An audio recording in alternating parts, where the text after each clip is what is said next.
चलिए, इस वीडियो में मैं आप लोगों को त्रिभुज के बारे में पूरा बताने जा रही हूँ। बहुत ध्यान से सुनिएगा। जहाँ जो नोट करना हो वीडियो को पॉज करके दोबारा सुन के नोट कर लीजिएगा। चलिए शुरू करते हैं।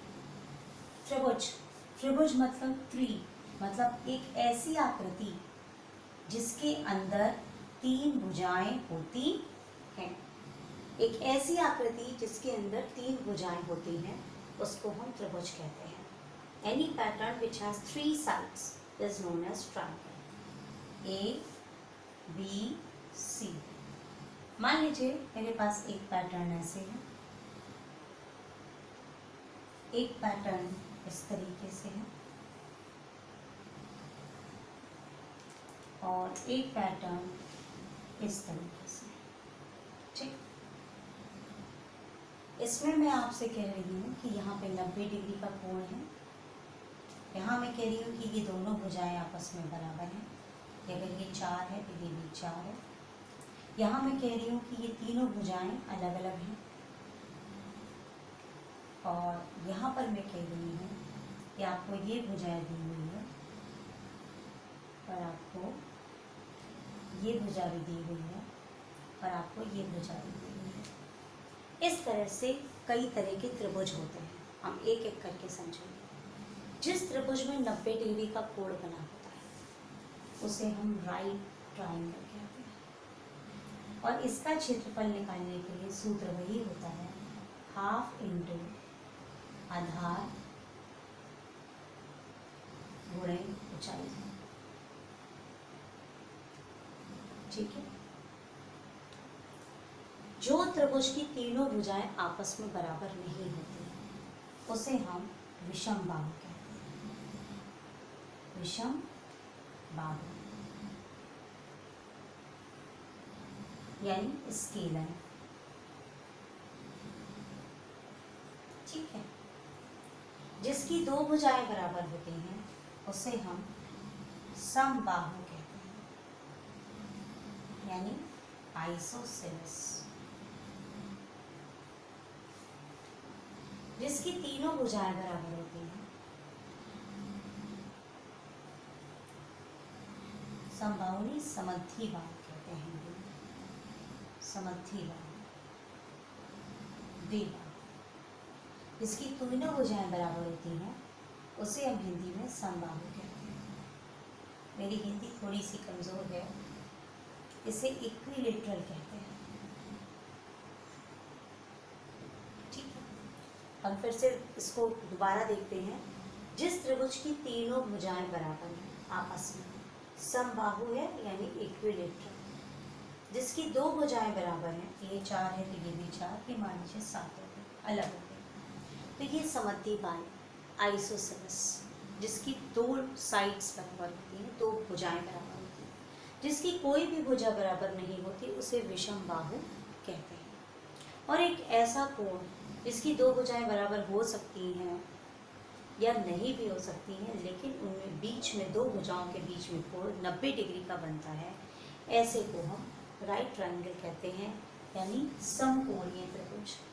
क्या कहते हैं? समकोणीय त्रिभुज। ठीक है। तो ये तो मेरा हो गया त्रिभुज कितनी प्रकार के होते हैं। अब मैं आपको बताने जा रही हूँ कि किसी भी प्रकार का कोई भी त्रिभुज होता है तो हम उसका क्षेत्रफल कैसे निकालते हैं। अलग अलग त्रिभुज के लिए क्षेत्रफल निकालने का तरीका आसान अलग है। सूत्र याद कर लीजिए और बहुत आसानी से वो निकालते हैं। मैं सबसे पहले लेने जा रही हूँ एक ऐसा त्रिभुज जिसकी तीनों भुजाएं बराबर हैं। तो ऐसा वो जो त्रिभुज है जिसकी तीनों भुजाएं बराबर होती हैं उसे समबाहु त्रिभुज कहते हैं या इक्विलेटरल ट्रायंगल। इसका सूत्र होता है √3/4 गुणे भुजा का स्क्वायर यानी भुजा गुणे भुजा। ठीक है। मान लीजिए हम एक सवाल ले रहे हैं कि अगर कोई त्रिभुज है जिसकी तीनों साइड 5 सेंटीमीटर, ठीक है, तो आप उसका क्षेत्रफल बताइए। ये मैं आपको क्या बता रही हूँ? क्षेत्रफल। उस त्रिभुज का ये क्या है? क्षेत्रफल। क्षेत्रफल मतलब एरिया। ठीक है। तो आपने लिखा √3/4 5 गुणे 5, ये हो गया 25 √3/4। क्षेत्रफल है, आपका ये यूनिट सेंटीमीटर है, तो आप सेंटीमीटर लगा के यहाँ ऊपर स्क्वायर लगाएंगे। ये बात आप याद रखिएगा कि अगर मान लीजिए यहाँ मीटर होता तो आप मीटर स्क्वायर लगाते, मिलीमीटर होता तो आप मिलीमीटर स्क्वायर लगाते, लेकिन ये 2 ज़रूर लगाया जाता है जब भी हम क्षेत्रफल का जवाब लिखते हैं। अब मैं आपका एक अगला सवाल लेती हूँ। जब आपकी 2 भुजाएं बराबर हैं, यानी वो 2 तरह का त्रिभुज हो सकता है, या तो वो समद्विबाहु त्रिभुज हो सकता है, या तो वो समकोणीय त्रिभुज भी हो सकता है, जिसमें एक कोण 90 डिग्री का होता है। ठीक है, मान लीजिए एक मेरा त्रिभुज इस तरीके से दिया, जिसकी 2 भुजाएं बराबर, या मान लीजिए इस तरह से मेरे पास कोण दिया है जहाँ पर ये 90 डिग्री बन रहा है। हमको इसका क्षेत्रफल निकालना है, तो इसका क्षेत्रफल निकालने का सूत्र है 1/2 आधार गुणे ऊंचाई। इसको इंग्लिश में लिखते हैं 1/2 बेस इंटू हाइट।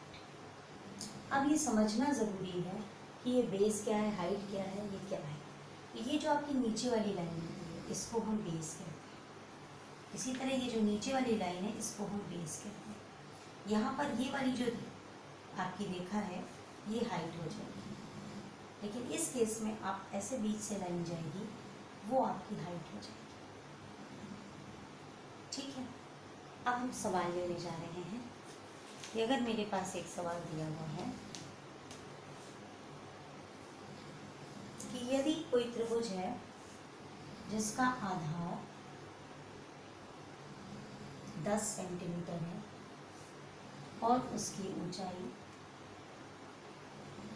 3 सेंटीमीटर, तो आप क्षेत्रफल करें।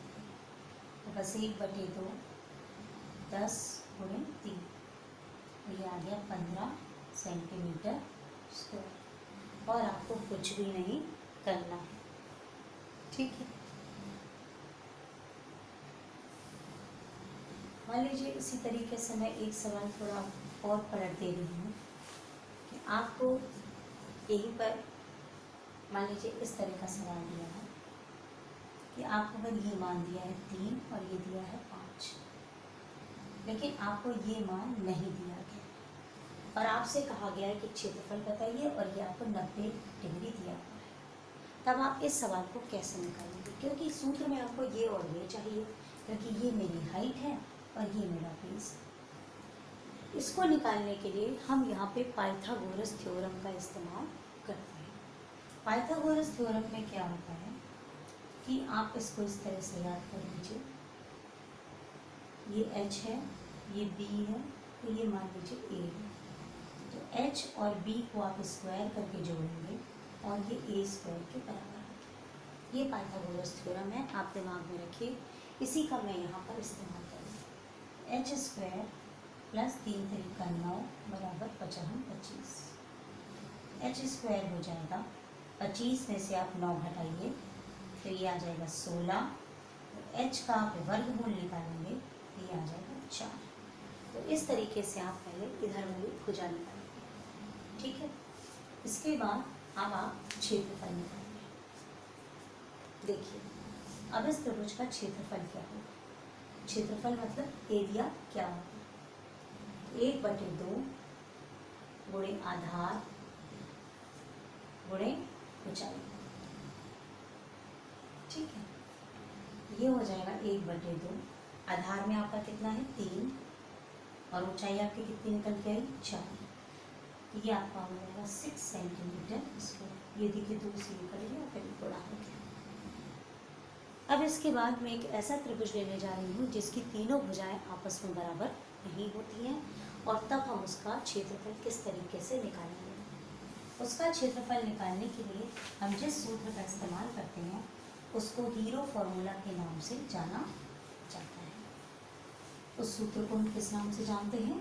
हीरो फार्मूला के सूत्र के नाम से जानते हैं। पहले हम वो सूत्र लिख लेते हैं।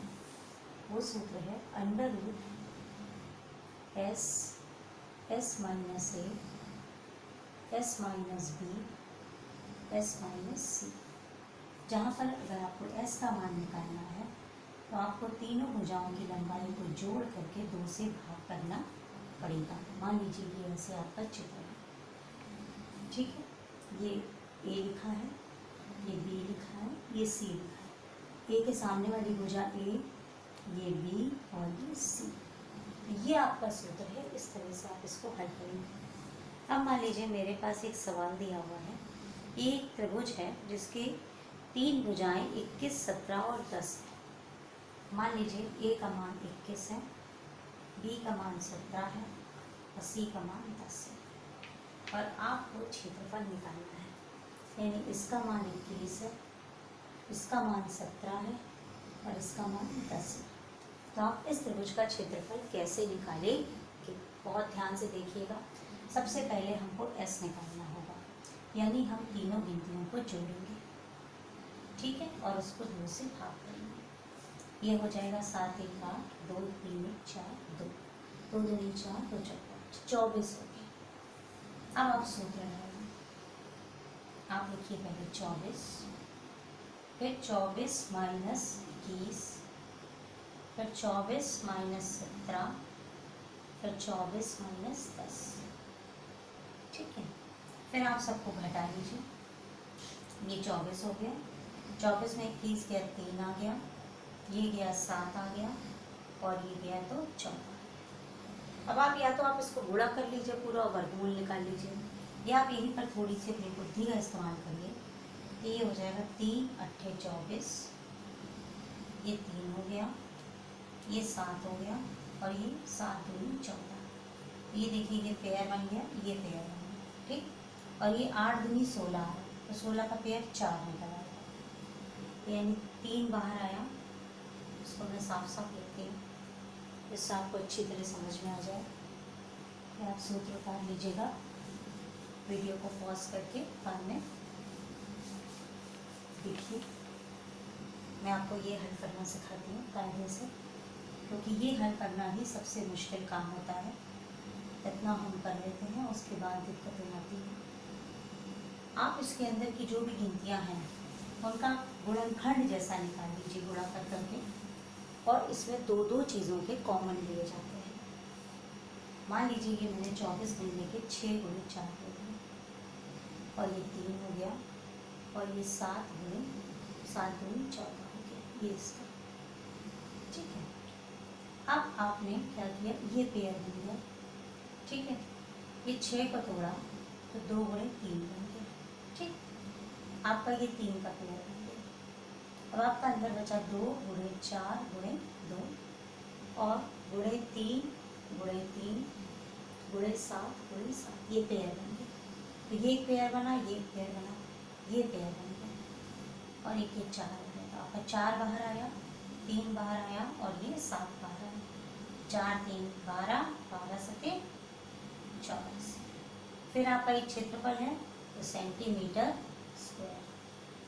इस तरीके से हीरो फॉर्मूला त्रिभुज का निकाला जाता है। त्रिभुज में सुपरटेट के लिए इतना ही काफ़ी होता है। फिर मिलेंगे किसी दूसरे वीडियो के साथ, चेक करते रहिएगा। वीडियो पसंद आए तो प्लीज़ चैनल को सब्सक्राइब कर दीजिएगा, इससे मैं कोई भी नया वीडियो डालूँ आप तक नोटिफिकेशंस पहुँच जाए। धन्यवाद।